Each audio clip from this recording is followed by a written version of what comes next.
Hello everyone, magandang araw sa inyong lahat. Welcome sa aking YouTube channel.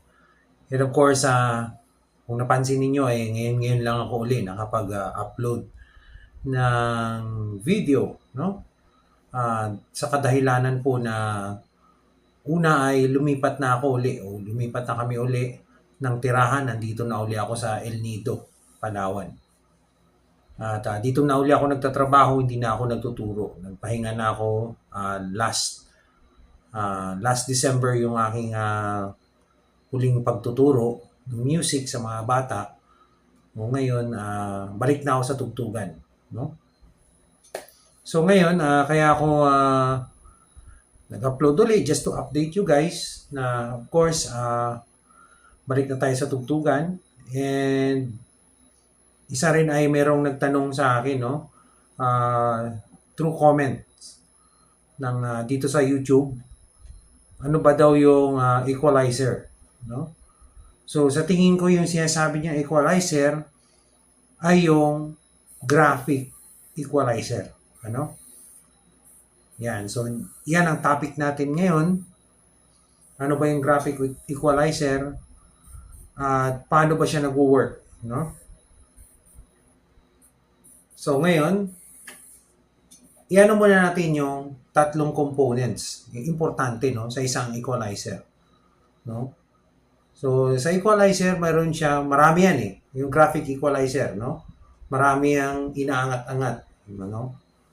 So pero tatlo lang talaga ang main yan, which is yung low o yung bass, yung mid, and yung treble o yung high. Tatlo lang yan, no? So ngayon, yung nakikita ninyo sa mga amplifier ninyo na high o low, high, mid, equalizer din yan. Pero ang difference kasi niya doon sa graphic equalizer, no? Yung equalizer no sa mga amp ninyo na tatlo lang, yun kasi ay ano na siya parang compact na siya, pinag-isa na, no? Pinag-isa na siya. So kung ano yung pihit mo doon sa low, yun na yun. Kung ano yung sa mid, yun na yun. Kung ano yung sa high, yun na yun. Tatlong knob lang. Pero pag graphic equalizer kasi, meron ka pang, pwede mo pang matimpla yung low, no? Yan, pwede mo pa matimpla yung low kasi pag sa yung tatlo lang, pag pihit mo ng low, yun na yun. Low na. Mid na. High or treble, yun na yun. Pero sa graphic equalizer, yung low, pwede ko pang timplahin yung low. Yung mid, pwede ko pang timplahin yung mid. Kung paano yung dating ng mid. Kasi iba-iba yan eh. No? Pansinin nyo, di ba? Sa iba't ibang amplifier, iba't ibang brand, di ba? Iba-iba rin ang attack ng low. Iba rin yung attack ng mid at saka ng treble sa iba't ibang brand. Example, Marshall or Fender, no? Iba, no? So, yun. So, pag sa graphic equalizer, pag may graphic equalizer ka, pwede mong laruin yung mga low na yun, no? Pwede mong parang medyo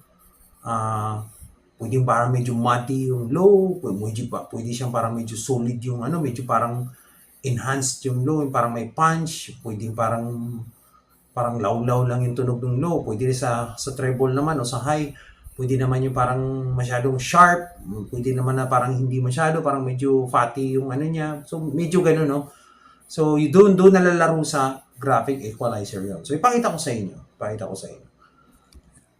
Yan, so nakikita natin yung ating graphic equalizer, no? Yan yung graphic equalizer. So ngayon, kung makikita nyo, ito basic lang ito, may graphic equalizer na mas mahaba pa dito. So tandaan natin lagi na from left to right ito, ha? So dito sa left, ang pinaka left, this is the low part, no? Low part. And then of course dito banda ay yung mid part. And then dito yung papunta na sa treble or high, no? This is the basic only kasi may mas mahaba pa dito, yung talagang equalizer talaga na So ngayon makikita nyo, kung makikita nyo sa equalizer na yan, makikita nyo dyan, ito, mayroon siya nakalagay, nilagay ko lahat yan sa 0, no? 0 dB, no? Okay, dB or decibels, no? So ngayon, Kung gusto nyo iangat yung low ninyo, iaangat nyo lang ito. Yan. This is your low. So yan, pwede nyo iangat yan dyan. Ayan. 12 ang pinakamataas at pwede nyo ibaba yan negative 12. No? Pabawas ng pabawas yan. So ganun siya. So ito, yan, this is part of the low pa rin. No? Yan, this is your low. And then papunta ka na sa low mid. No? So yan yung kaibahan nung yung tatlo lang like low, mid, and high. Yun na yun. Pero dito kasi yung low, hindi lang basta low. Pwede mo pang timplahin yung low mo dito. So papunta ka na dito sa this is your sub low, this is your low, this is your low mid. Yan ha. This is your sub low, low, low mid, mid, and then high mid, and this is your mid high na to, and then this is part like a sub. This is your high and this is your sub high. So parang ito yung mas mataas na to siya. So subukan natin. I'm using a microphone, okay? So subukan muna natin na naka 0 sila lahat. Sound check. Sound check. So kung narinig ninyo, yan yung aking yan yung aking tunog sa microphone. Taasan natin yung low o yung sub low.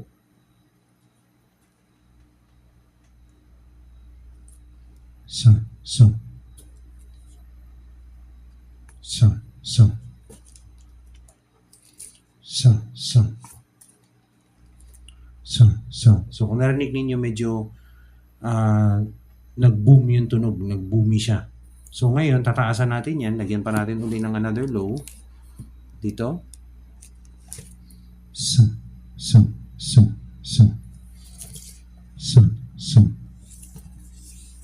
Yan. Tapos, parang medyo siya, no? Medyo puro bass. So pwede natin lagyan ng high yan dun sa kabilang side.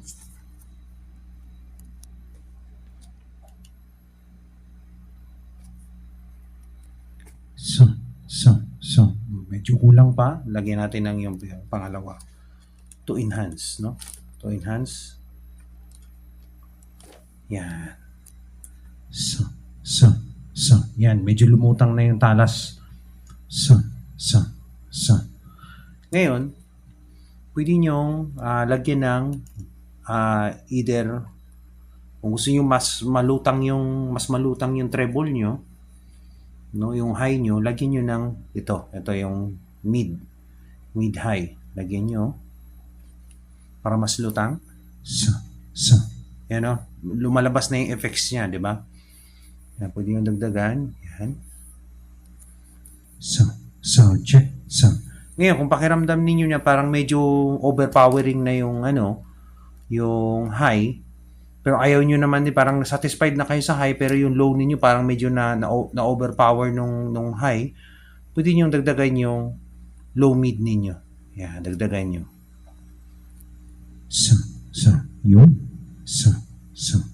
Tapos yung mid ninyo ay madalas kasi, this is the basic pala, no, na wave, yung parang pa V.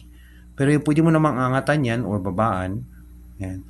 Pag inangatan mo yung mid mo, yung high mid mo tsaka yung low mid mo, kasama yan sa para mabuboost itong dalawa.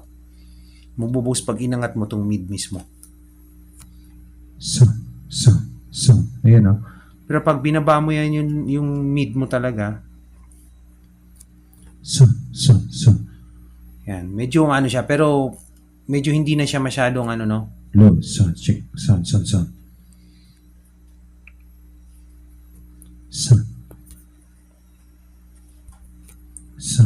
Ayan, no? Narinig nyo, medyo mas enhanced na siya. So, sa akin, ang ginagawa ko, hindi ko na to inaangat, ilalagay ko na lang sa 0. So, nasa akin na lang kung gusto kong medyo boosted yung aking highs, kasi depende sa speaker nyo yan eh. Pag yung speaker nyo ay mal-low, no? May mga ganong speaker kasi, like this one, yung ginagamit ko ngayon pang vocals, is yung Kevlar. Yan, Kevlar na, powered speaker or active speaker. So this one, ma-bass siya. No? Ma-bass ito siya.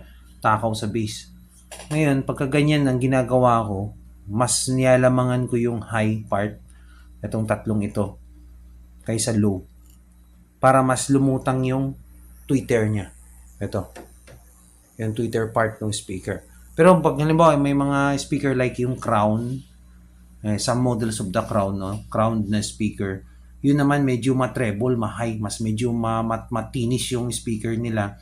So maganda sa ganun, medyo babaan nyo yung high part, and then mas iangat nyo yung low, no? Tapos yung mid ninyo medyo bababaan nyo pa konti kasi ang mangyayari dyan kasi matakaw sa so matakaw siya sa feedback kung ganun.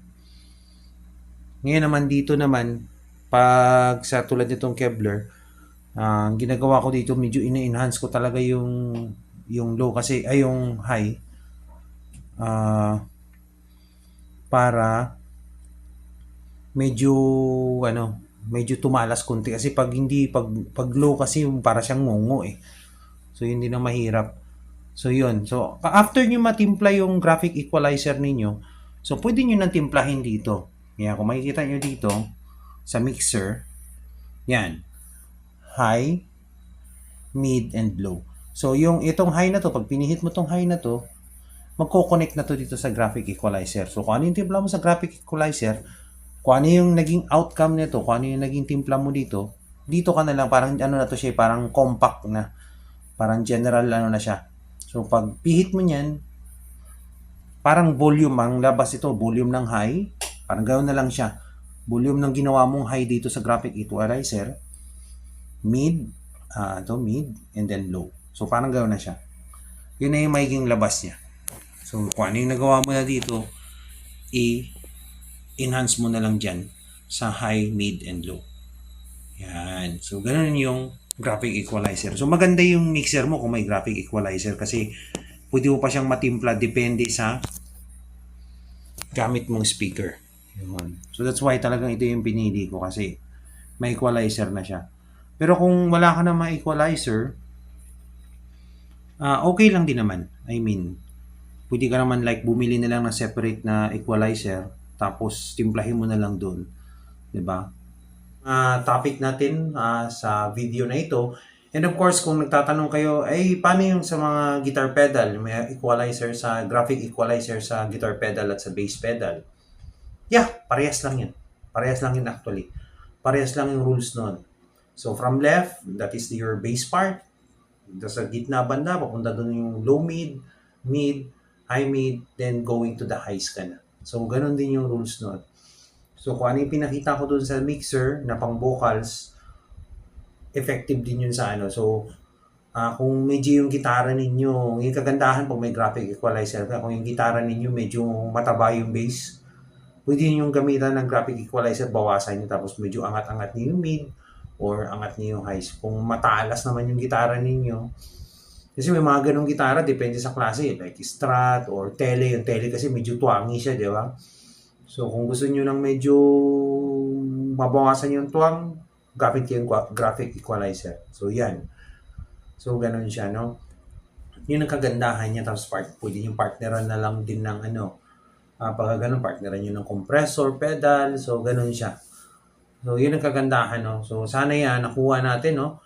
Ang topic for today. So, graphic equalizer, panalo yan kapag meron kanyan. Lalo na pag sa vocals, no, sa mixer, maganda yan. Sa sound system setup, importante rin talaga yung graphic equalizer. Sa pedal naman, pedal setup, yes, importante rin. Lalo na kung medyo hindi ka masyadong satisfied sa tunog ng gitara mo. Yan. O sa timplahan mo. You tried na dun sabihin natin, meron kang amp simulator o may amp ka na gamit. Kahit anong timpla mo, medyo parang naalanganin ka pa rin. Parang pag inakyat mo yung low, sobrang low. Pag inakyat mo yung high, nawawala naman yun. So, graphic equalizer, makakatulong yan. So, thank you so much. Please subscribe to my YouTube channel as much as I can. Kung kaya ko naman po mag-upload ng mga videos, gagawin ko po pag may time. Pero pag wala, pasensya na po muna. And of course, if you have any questions or if you have any ideas or suggestions or kung meron po kayong alam, no, na mas malawak pa, kasi ako nag-aaral pa rin about this graphic equalizer, no. Kung may idea kayo, comment nyo naman sa baba. May mga ano pa kayo. Kasi may mga iba talaga nakikita ko talaga super gagaling magtimpla ng equalizer. So, believe ako sa kanila. So, kung meron kayong knowledge pa, comment nyo para mas ma matuto pa yung iba. You know? So, thank you so much. Good day, everyone. Bye muna.